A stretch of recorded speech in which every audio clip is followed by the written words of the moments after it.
গীতশ্রী অপূর্ব। এই অ্যাক্টিংটা খুব দরকার ছিল গানের মধ্যে, যে নাটকটা সেটা অপূর্ব হয়েছে। সে উত্তর দিনাজপুর ইসলামপুরের আয়ুষ।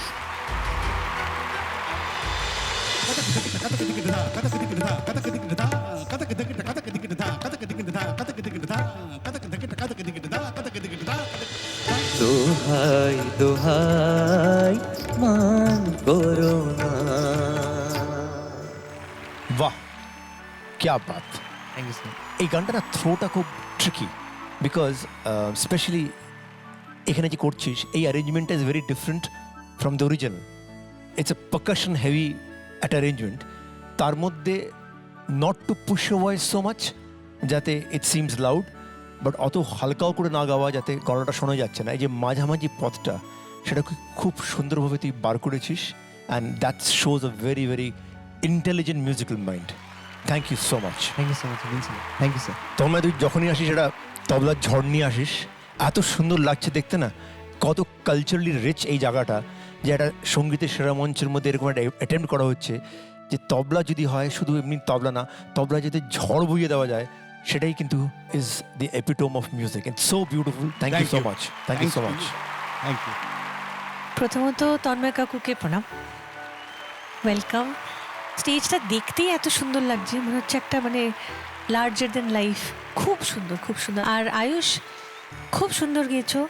তোমার সত্যি বাংলা গান গাইলে একটা এক্সট্রা সুইটনেস হয় গানটার মধ্যে, সেটা খুব ভালো লাগে। Thank you ma'am. Beautiful performance, খুব ভালো, thank you. Thank you ma'am. Rupam. খুব ভালো লেগেছে। আয়ুষ যখনই বাংলা গান গায় তখন আমার একটু বেশিই ভাল লাগে, এটাও তাই লেগেছে। Thank you sir. Thank you so much. Pandit Tanmoy Basu এখানে উপস্থিত হয়েছেন এবং এটা আমার জন্য তো একটা বিরল সৌভাগ্য, কারণ উনি আমার খুব প্রিয় মানুষ, একজন অভিভাবকও তো বটে। আমরা একসঙ্গে কাজ করেছি, সেই স্মৃতিও আছে, অনেক স্মৃতি। তো তন্ময়দা, থ্যাংক ইউ সো মাচ এখানে সবাইকে নিয়ে আসবার জন্য। সবাইকে অনেক অনেক স্বাগত জানাই। Thank you. হাওড়া আন্দুলের সৃজন।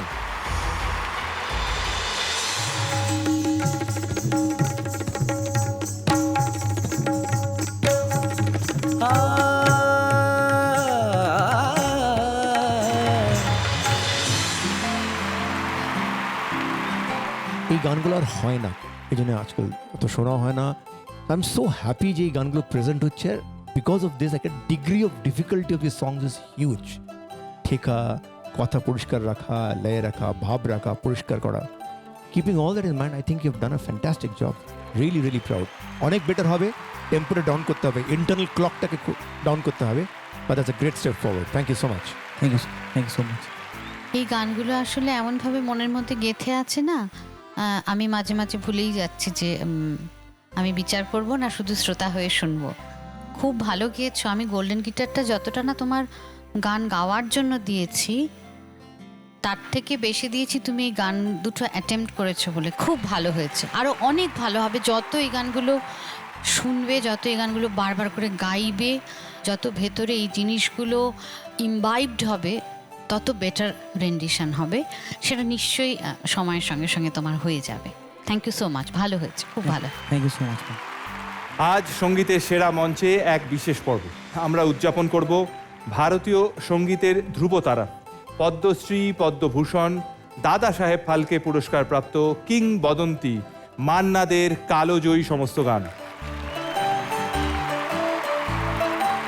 তিনি শুধুমাত্র একজন গায়ক ছিলেন না, তিনি ছিলেন এক জীবন্ত প্রতিষ্ঠানের মতো। হিন্দি এবং বাংলা তো বটেই, মারাঠি, গুজরাটি, কন্নড় এবং মালায়ালাম এরকম প্রায় 24টিরও বেশি ভাষায় তিনি 3500-এরও বেশি গান আমাদের উপহার দিয়েছেন এবং আমরা সমৃদ্ধ হয়েছি। আজ তার সেই সমস্ত গানে মেতে উঠবে সঙ্গীতের সেরা মঞ্চ। আর আজকের এই বিশেষ উদযাপনকে সার্থক করতে আমাদের মঞ্চে উপস্থিত পণ্ডিত তন্ময় বোস, যার আঙুলের ছোঁয়ায়, তালে লয়ে আমাদের সঙ্গীত যেন প্রত্যেকবার এক নতুন ভাষা খুঁজে পায়। দক্ষিণ 24 পরগনা সুভাষ গ্রামের গীতশ্রী।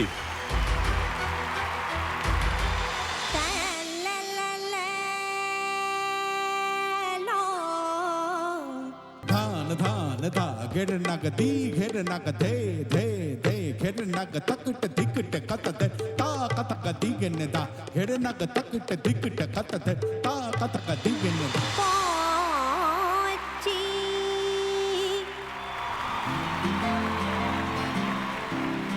ছেলেরা যখন মিমিক করে না, ইটস ইজি, কেন ছেলেদের গলাটা মোটা থাকে তো, যখন ওরা মিমিক করে they can turn it to girls voice বা পাতলা ভয়েস, ডিফারেন্সটা বোঝা যায়।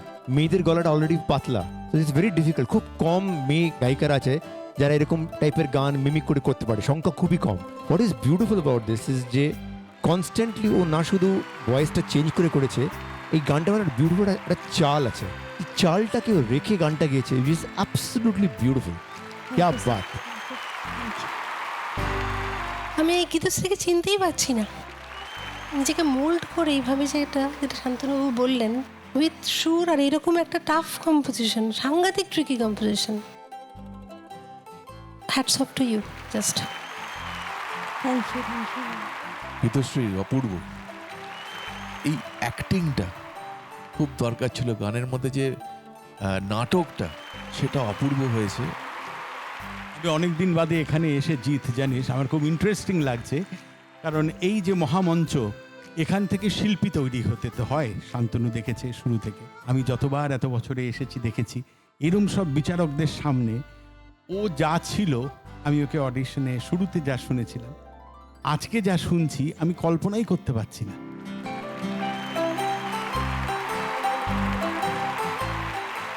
যখন ও শুরু করেছিল এখানে জার্নি সারেগামাপায়, তখন ও বলেছিল যে আমার এটা স্বপ্ন এবং এটা আমার সংকল্প যে আমি যদি ভালো গান গাইতে পারি, প্রথম যে কাজটা আমি করব, আমি আমার বাবা মার জন্য একটা বাড়ি বানিয়ে দেবো। আমার বেড়ে ওঠাটা একটা দরমার দেওয়ালে একটা বেড়ার বাড়িতে। 2020-তে একটা ঝড় হয় আমফান, আমার বাড়িটা আমফান ঝড়ে ভেঙে যায়। সেই ঘরটা দেখে আমাদের বেরিয়ে আসতে হয়। আমার মনে হয়েছিল ওই বাবা মাকে ছাদটা করে দিতে হবে। আমরাও চাই যে একটা কেন, ও আরও বেশি বাড়ি বানাবে। এটা তোর জন্য অপেক্ষা করছি, আসছে।